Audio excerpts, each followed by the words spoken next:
네, 여러분들 이 제5장에서는 다양한 그 전문 용어들이 나올 거예요. 그래서 이런 다양한 전문 용어는 여러분이 그 사파리에 가서 또는 구글에 가서 좀 검색을 하면서 좀 더 살펴보는 게 필요할 것 같습니다. 자, 그래서 이제 네 번째로 샤딩이라는 사딩으로 되어 있는데 샤딩입니다. 샤딩. SHARDING. 그래서 이 샤딩이라는 것은 대규모의 데이터 세트를 샤드라고 불리는 샤드라고 불리는 더 작고 관리하기 쉬운 데이터 세트로 수평 분할하는 프로세스를 이 샤딩이라고 합니다. 샤딩. 그러니까 샤드화한다. 샤드를 만든다. 이렇게 보시면 될 거예요. 아까 우리 파일이라는 말이 있었죠. 파일 시스템에. 근데 이제 우리 데이터 세트를 샤드라는 단위로 만드는 거를 우리가 샤딩이라고 합니다. 네, 앞에서 얘기한 것처럼 샤딩이란 대규모의 데이터셋을 샤드라는 여러분 여기 그림이 조그맣게 있지만 샤드라고 불리는 더 작고 관리하기 쉬운 데이터셋으로 수평 분할하는 프로세스입니다. 그래서 여러분 그림 보면 이게 이제 엄청나게 큰 데이터입니다. 근데 이거를 이 데이터를 쪼개는 거예요. 이게 샤드 A예요. 이건 샤드 B입니다. 그래서 이 데이터 하나가 컴퓨터 노드 하나에 들어가지가 못해요.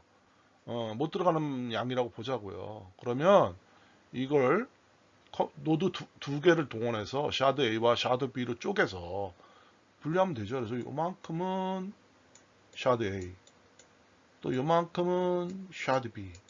이렇게 해서 분리하는 거. 이 분리하는 과정을 분리해서 샤드를 만드는 과정을 샤딩이라고 한다라는 거죠. 그래서 각 샤드는 분리된 노드, 즉 컴퓨터의 저장 장치에 저장되고 각 노드는 자신의 저장된 데이터만 담당하는 거예요. 그리고 각 샤드는 공통의 스키마, 이게 이제 공통의 스키마예요. 이게 구조, 데이터 구조라고 보시면 돼요. 이 스키마를 공유해서 모든 샤드를 모으면 요 샤드 모으고 요 샤드 모으면 결국 뭐가 돼요? 요 샤드와 요 샤드를 모으면 이게 되는 거죠. 이게 전체 데이터가 되는 거죠. 이건 샤드예요. 이건 샤드. 이건 샤드지만 여기 뭐야? 데이터입니다. 데이터. 예.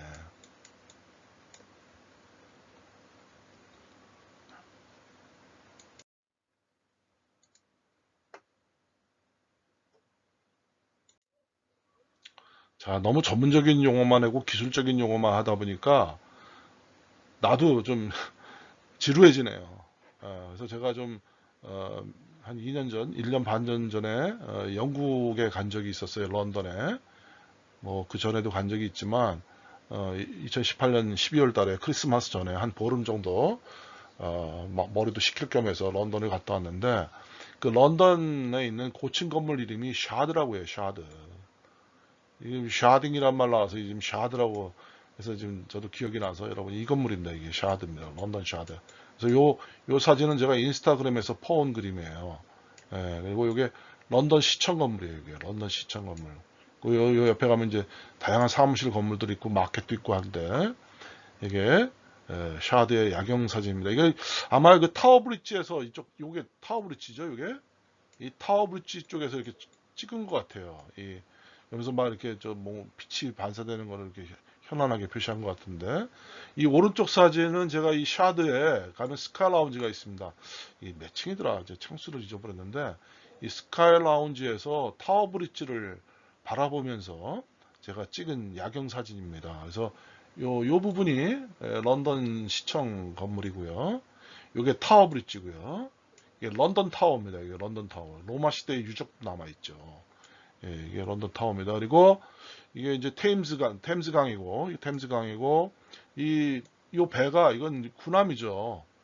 그래서 제2차 세계대전 중에 그 1943년 북극의 호송대를 소련으로 호송하는 작전에 참여했던 그런 배입니다.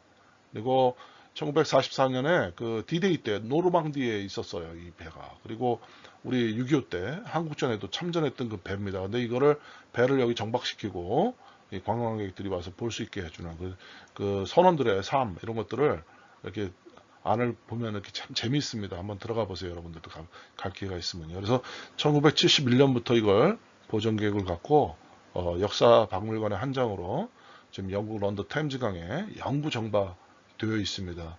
그리고 여러분이 이쪽으로 배 타고 가면 여기 이제 그린위치 천문대가 있고 요 오투 스테디움이 있고 그래요. 이건가? 혹시 밝은데? 그래서 이렇게 돼 있고 일단 여러분 기회가 되시면 한번 런던에 한번 가보는 것도 좋을 것 같습니다. 요새 뭐 코로나 바이러스 때문에 참 쉽지는 않은데.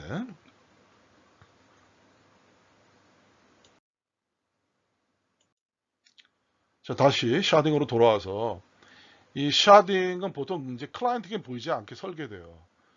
뭐 꼭 그런 건 아닌데 그래도 이렇게 샤딩을 사용하게 되면 여러 노드의 처리 작업량을 많은 데이터를 분산시킬 수 있죠. 그래서 수평 이걸 확장성이라 합니다. 수평 확장성. 수평 확장성을 확보할 수 있어요. 그래서 이 기존 자원과 유사하거나 더 많은 용량을 가지는 리소스를 추가해서 이게 시스템을 늘리는 방법으로 이걸 우리가 수평 스케일링이라고 합니다. 수평 스케일. 용량 확장하는 거예요. 뭐 축소도 하는 것도 있지만 스케일링하면 용량 확장이 중요한 거거든요. 그래서 수평적으로 용량을 확장한다. 이런 데 쓰이는 게 이제 샤딩이라고 볼 수 있어요. 그래서 각각의 노드는 그 전체 데이터 집합, 데이터 세트의 일부만을 담당하죠. 그게 샤드죠. 샤드. 그래서 데이터를 읽거나 쓰는데 걸리는 시간이 전체 데이터 한 번에 쓰고 있는 것보다는 샤드 하나하나를 하는 게 시간이 덜 걸리겠죠. 시간이 크게 감소할 겁니다. 그래서 이러한 샤드들은 독립적으로 이제 되는 거죠. 그래서 이 그림을 보세요, 여러분 그림.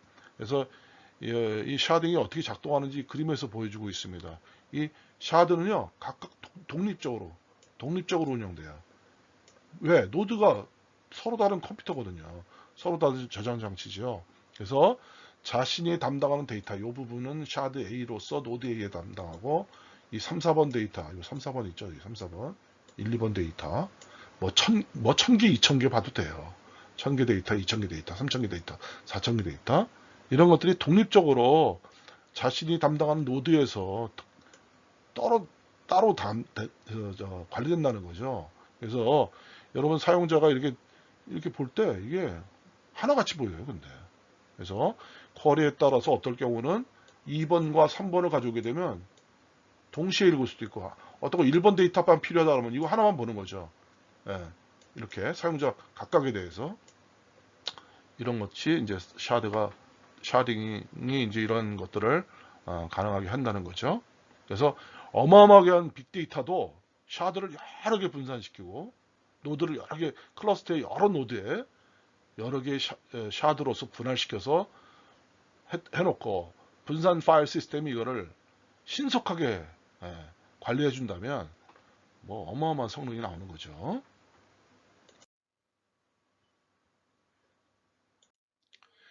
그래서 이러한 샤딩의 이점은 데이터베이스 내 부분적인 결함도 허용할 수 있어요. 그래서 하나의 노드에 장애가 발생해도 해당 노드에 저장된 데이터만 영향받죠. 아까 1, 2와 3, 4가 1, 2는 샤드 A, 3, 4는 샤드 B 있잖아요. 그럼 사용자는 3, 4 데이터만 필요해요. 1, 2는 필요 없고. 근데 1, 2를 담고 있는 노드가 고장났어. 그러면 3, 4 사용하는 사람들은 문제가 없다는 거죠. 그래서 이런 결함이 있어도 부분적인 결함이 허용될 수 있다는 거예요. 그래서 이 샤드로 데이터 분할할 때는 이 샤드 자체가 어떤 성능 병목 현상을 일으키지 않도록 하기 위해서 쿼리 우리 자료를 찾는 걸 쿼리한다고 그래요. 자료를 찾고 저장하고 뭐 이런 것들을 우리가 쿼리한다고 해요. 쿼리. 그래서 쿼리 아까 우리 SQL 그 SQL의 그 Q가 쿼리입니다. Structured Query Language. 이 쿼리는 그 SQL이나 NoSQL에 의해서 이루어지는 거죠. 그래서 데이터를 분할하고요. 그래서 일반적으로 자주 같이 사용되는 데이터들, 즉 같이 사용되니까 같이 접근되는 거죠. 그런 데이터는 단일 샤드에 배치해서 어떤 데이터의 지역성, 그 부분에서 쓰이는 거, 것을 이제 확보하는 것이, 뭐, 여러 가지 데이터의, 빅데이터의 성능 문제를, 빅데이터 솔루션의 어떤 성능 문제를 해결하는 방안이 되는 겁니다.